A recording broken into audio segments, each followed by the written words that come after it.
Today on CityCast Nashville, it's time for our Friday News Roundup. There's a lot to cover this week, but lucky for us, District 29 Metro Councilmember Tasha Ellis and our executive producer Whitney Pastorek are here to help make sense of it all. We're talking about Mayor Freddie O'Connell's State of Metro address, disturbing allegations about working conditions for Nashville's 911 dispatchers, news from tenants fighting with their property manager in Antioch, and yes, we've even got a bit of good news. It's Friday, May 2nd. I'm your host, Marie Cecile Anderson, and this is what Nashville's talking about.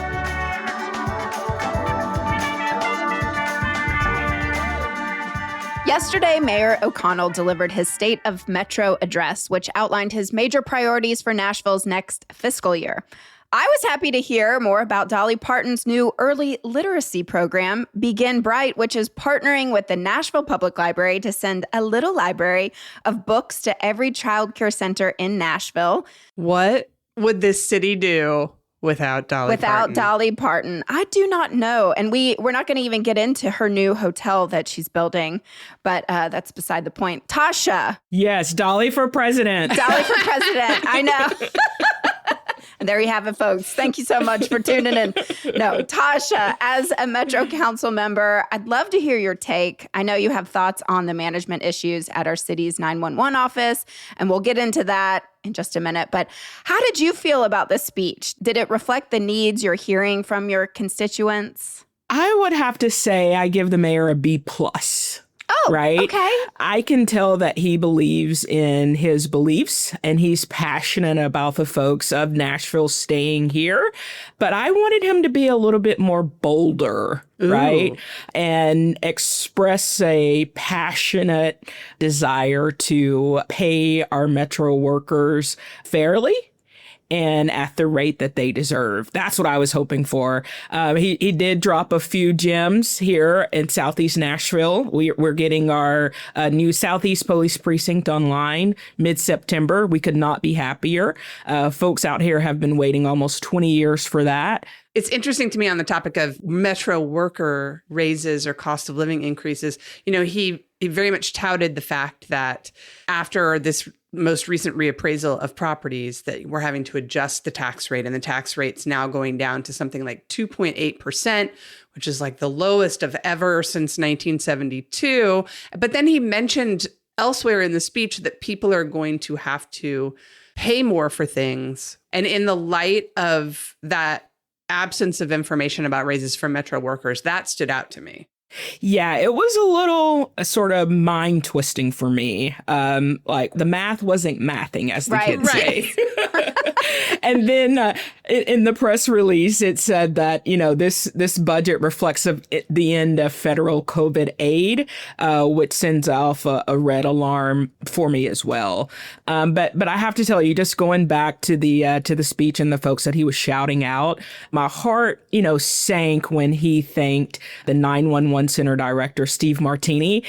I have to say, if I was a 911 worker, I would have felt as if he was praising my abuser in my face. Well, let's just go ahead and get into this now, because the Nashville Banner did have that story this week about these allegations that Director Stephen Martini, who was shouted out in the speech, has been berating, threatening, and cajoling staff into submission. And Tasha, I know that's raised a red flag for you and a couple of your other fellow council members.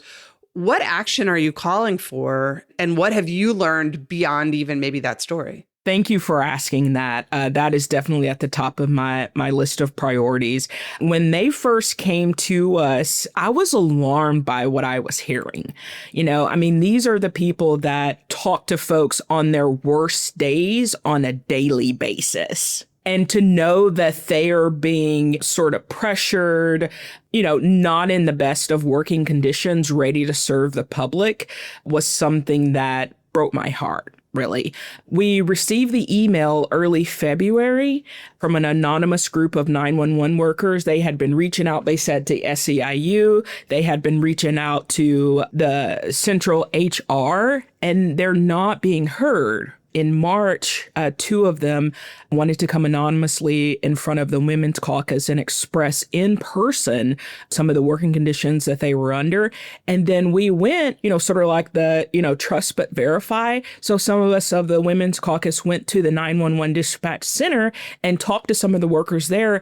And not only did they echo the concerns that were in the email and that the two workers brought forth, but they added to.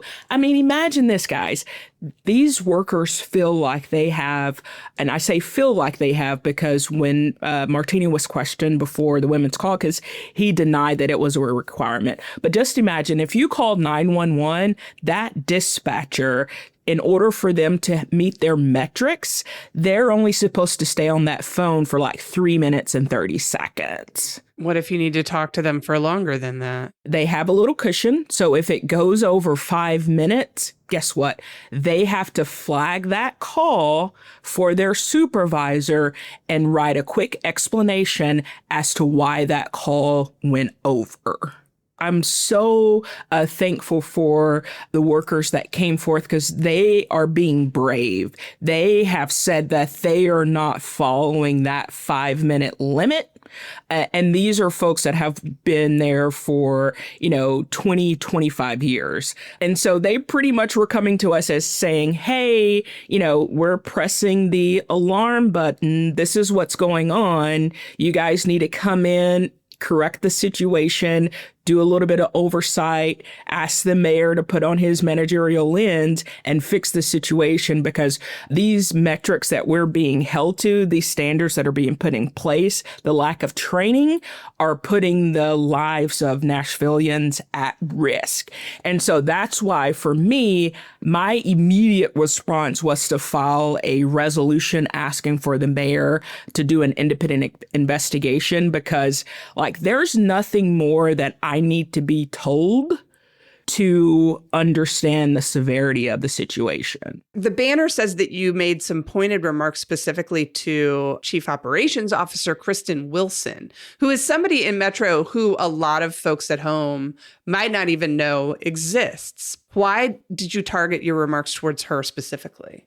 So it was her and Shannon Hall, the director of HR, that actually, sort of ran up to the table to, I felt, protect Martini as we were asking him questions, because my question was, Freddie is the manager for all these different department heads, right? And so I asked Martini, the director, what interaction, if any, have you had with the mayor's office? And his response was, we send monthly emails that detailed the performance and the metrics of the center. I said, oh, so the only communication that you've had has been metrics based? And he was like, yeah, totally fine. And then that's when Kristen and Shannon came running up to the table. So if you were in the room, you could feel the vibe, right? And so when I directed my comments at Kristen Wilson, the chief operating officer, her initial response was, oh, we haven't heard of this. This is our first time hearing of this. And we have committed to working with, SEIU and letting them take the lead on resolving the issue. And that posture just sort of sent me over the edge. Because when the workers came to us council members, they put the blame and the onus on us. So I just made it clear to her that I, in my position as an elected official, am calling for oversight and filing legislation. And I wanted to make it clear that I don't work for the mayor. I work for the constituents of District 29 and also on behalf of Metro workers, the people. When I lay my head down at night, I want to make sure that I have done everything I could to protect the folks of Davidson County.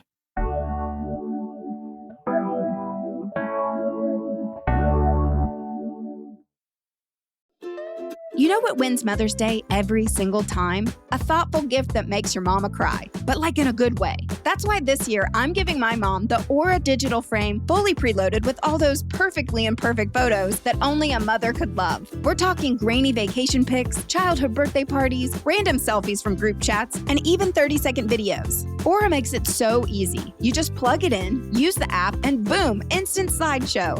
And don't even get me started on the Carver mat frame. It looks so sleek and professional. The photos look like real prints. It displays in true color, has smart photo cropping, automatically adjusts to the room's light, and even turns off at night to save energy. Aura has a great deal for Mother's Day. For a limited time, listeners can save on the perfect gift by visiting auraframes.com to get $35 off plus free shipping on their best-selling Carver mat frame. That's auraframes.com. Promo code CityCast. Support the show by mentioning us at checkout. Terms and conditions apply. Hey CityCast, something I appreciate about the Cozy Earth Mother's Day sale is that they know motherhood looks different on everyone. So whether you're raising kids, dogs, or cane, all moms work hard and they deserve comfort. So let me tell you about these Cozy Earth sheets. They feel like cool water in a sort of, is this the Ritz-Carlton or my own bedroom kind of way. The pajamas are what I imagine celebrity moms sleep in, buttery soft. You're looking for the right gift because the women who raised you feel like home, and they are going to love Cozy Earth bamboo pajamas, and I know this because it's 3:24 p.m. and I'm still wearing mine. To celebrate moms everywhere, Cozy Earth is supporting your favorite local podcast and giving our listeners a special promo, 45% off site-wide. This is a luxury brand, and that is a mind-blowing deal. Use Cozy Nashville to take advantage of 45% off at CozyEarth.com. We are back. And Whitney, I'd love to get your take on what you thought of the mayor's address. Yeah, I want to echo some of what Tasha said, but I also want to highlight what I think was kind of like the big moment from the speech in which Mayor O'Connell addressed the federal cuts that are and have been impacting Nashville. You know, tens of millions of dollars of federal funding that has disappeared. And we've actually got a clip from the speech that we want to play for you of that moment. The work of Metro touches each of our lives in various ways each day. But we've lost a reliable partner in the federal government, and that's impacting our community's work on many levels.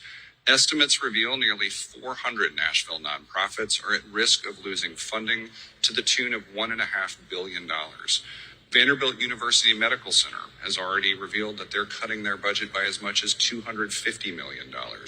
And Metro has been ghosted on awarded funds of tens of millions of dollars. But we're not standing idly by as the federal government unlawfully tries to cut funding that's legally ours. We've told them we'll see you in court.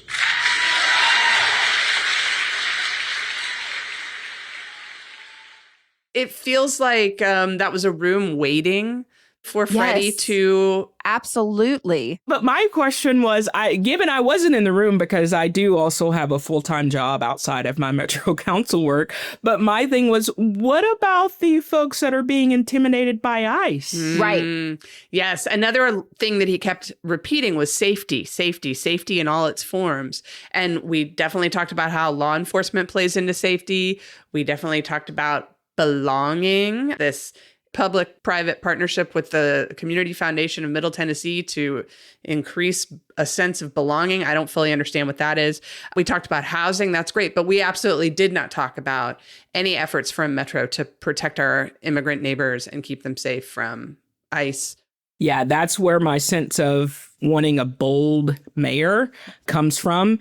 Well, there are definitely some question marks still out there. Obviously, the speech did not include everything we're spending money on. I found it interesting. There was no real mention of our obligations financially to build infrastructure on the East Bank, which we know is going to have to eat up quite a few dollars and cents. I don't want to be that person that does the Monday morning sort of quarterbacking, but there was a lot that I was expecting to hear from the mayor that I did not hear. I was excited to know that he is continuing to invest in schools, services, and public safety. Although when he says continuing to invest in what works, I don't know if that adds up to the new 23 school resource officers, the SROs, that he's going to give $3.2 million funding for. I'm not really sure the kids are happy with walking around in school with armed officers. I mean, I don't have kids, but from what I've heard from folks, that, sets a different environment. Well, I hate to move on, but we have two more quick pieces of news out of the mayor's office. According to the Nashville Banner, Freddie has backed down from the Fusus surveillance platform. Tasha, you were an interesting figure in that whole debate. What do you think about this news? It was definitely a tough vote when Fusus, or as some of my colleagues say, Fussus. Fussus? was before us. But I think that the announcement that he made is, sort of part of the character that he is portraying to be, and that's a consensus builder. And he's trying to, make folks happy, keep folks happy, because he's clearly going to be running for re-election. Yeah. And then we do just want to note briefly that the Banner also reported this week that Marjorie Pomeroy Wallace is leaving the office of Chief of Staff to Mayor Freddie O'Connell. She'll leave that position after the budget passes in July. There's no information about where she's going or who's going to come in to replace her. I personally, my take is that she may be going back to the campaign. Tasha, as you just mentioned, it's almost time to run for re-election. What have you heard about that? It initially came across for me that she was moving into perhaps a different role within the mayor's office. I'm not sure, but I think it would be wise for her to go back to the campaign side and prepare because, despite his high ratings from the recent Vanderbilt polls, I wanted to, if I was there today, right, I would have handed Mayor O'Connell on the way out the courage to be disliked and say, hey, take this home, read this tonight before you go back into the office tomorrow. Maybe he can grab one from the library. All right, Marie, let's move on to the biggest story happening in Tasha's district right now, and something that I know she very much wants to talk about. And I'm so fascinated by this. Truly. So this story caught our eye thanks to News Channel 5. We heard that residents of an Antioch mobile home park are currently fighting with their property manager over the fact that they, without warning, started to implement a 2-car per trailer policy, which then led to just cars being towed out of the blue, costing hundreds of dollars towards these tenants. Management finally agreed to meet with them. After 4 months. 4 months of complaints, but then held the meeting in Smyrna, which is 30 minutes away, and then put restrictions on the meeting, such as absolutely no cell phones. You had to have a government-issued ID and no children allowed, which leaders then pointed out that most tenants are Hispanic and rely on their kids to translate for them. Exactly. This is your district. What went down? It was crazy. These folks just want to be respected and treated with dignity. A lot of these residents rely on their children, and it was actually the children under the age of 18 that organized. I mean, we're talking about students that go to Antioch High School and experience the school shooting, right? Like they were going home, staying up at night, afraid that their parents' cars would get towed from this new corporate landlord. And so just to sort of give you a bit of background, for over a century, this property was managed by a good family. And when the father died, the children sold that property to this new company, Stackhouse Management. And so Stackhouse Management, sort of changed things up, came in and was just wreaking havoc on these folks. One lady came to me and she was saying she works 2 jobs, has 2 boys, and there is a requirement for them to have more than 2 cars because while she's working her 2 jobs, they have to have a way to get to school and to also get to work. And so the tow truck, the Boswell Towing Company, they would show up armed because, of course, people in Tennessee can walk around with guns on their hips. And so they would show up to tow these folks' cars. And then they would charge them $500 a drop fee. And, a normal tow is like $75, $100, $150. And the other thing is that they were only accepting cash. What Shady. on earth? This meeting seems to me like some sort of deportation entrapment scheme. That's what I initially felt. And one thing that I failed to realize, guys, is that for these residents, they encounter that fear on a regular basis. So it was worth the risk for them to show up the majority of them are citizens. They were willing to take the risk of showing up to be heard and to get some of their concerns addressed in person. And they even went to the extent of bringing in a tenant's lawyer. And so it was me and her that tried to get in because, of course, they had like 10 armed police officers standing at the door.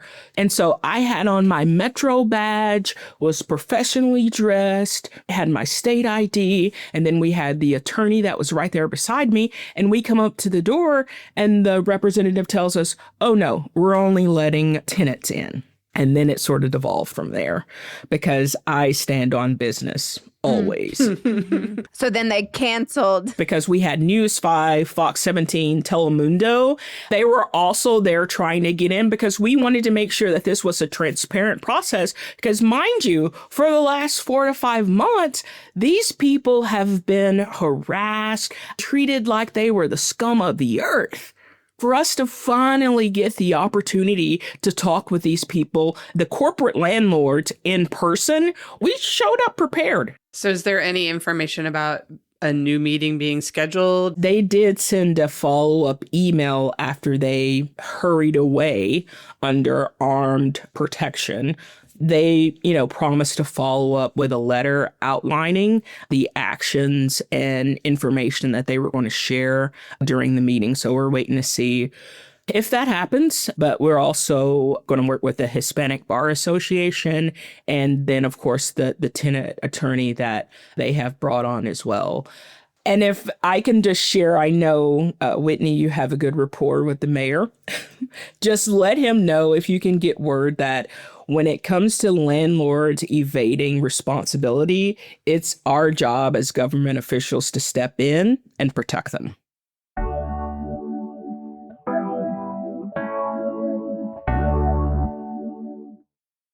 Donna, Donna. Good news. Tasha, well, this is our segment that we call Good Drum News. roll, please. That's right. It helps bring this thing in for a happier landing. You're having some sort of block party. Start us off. Talk about that. Yeah, so it's actually the Priest Lake neighbors are having a block party tomorrow out in Antioch. We're right across from Priest Lake, but then also I have to lift up our Smith Springs Community Center. There's always a dance class going on that you can get plugged into. We're learning how to step out here. We're doing a little bit of Zumba. Yeah, come join us. Good things happen in District 29. We're really coming together as a community.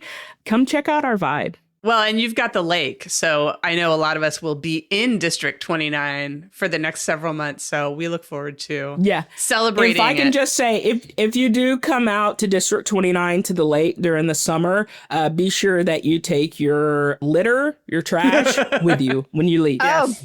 Yes, ma'am. All right. Well, I want to shout out the news that get excited, District 29 adjacent, we get to keep control over our own airport. Woo! A judge ruled that the state's takeover violated home rule. And so now all of this goes back to the trial court for the rest of it. This all came out of that legislative session where they really tried to push the boundaries of what the state could control here. And we have been paying for this lawsuit for 2 years, so it's not over.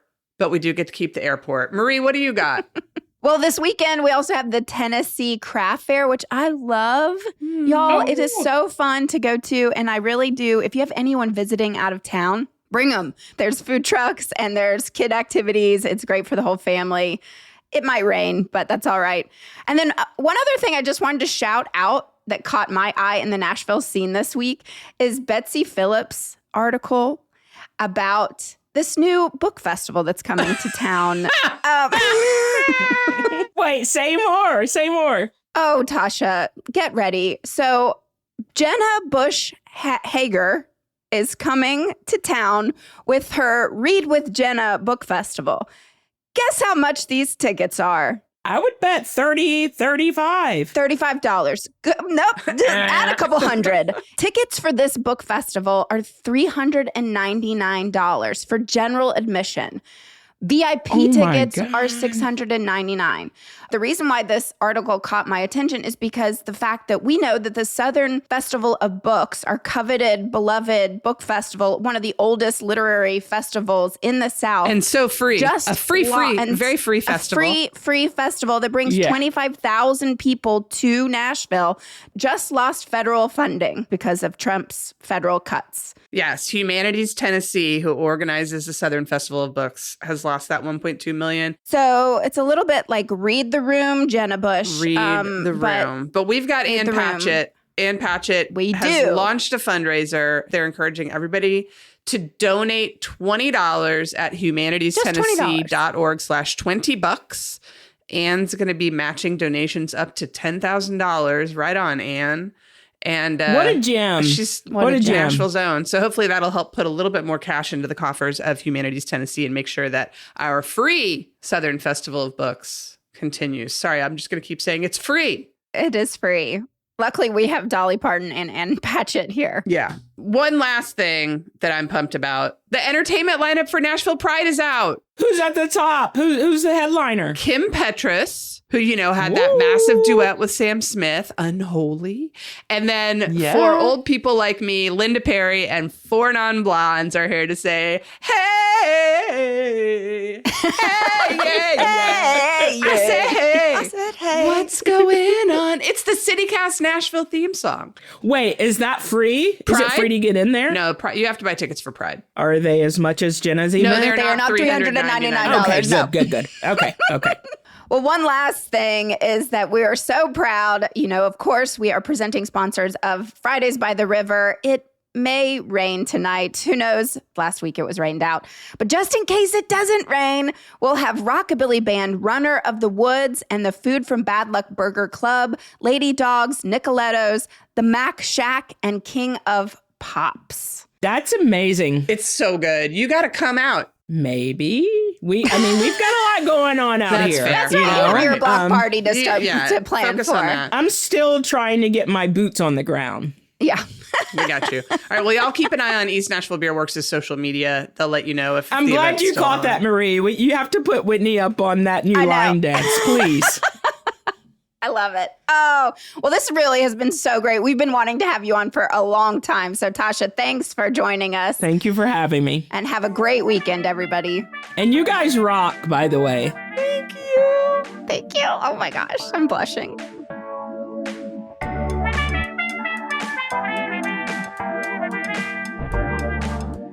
That's all for today here on CityCast Nashville. I'm your host, Marie Cecile Anderson. Our executive producer is Whitney Pastorek. Our producer is Daniel Sumstein. Our Hey Nashville newsletter editor is Margaret Kingsbury, and our theme music is by Prof Jenkins, with additional music by Sven Lindball and DM from Triple Scoop Music via Getty Images.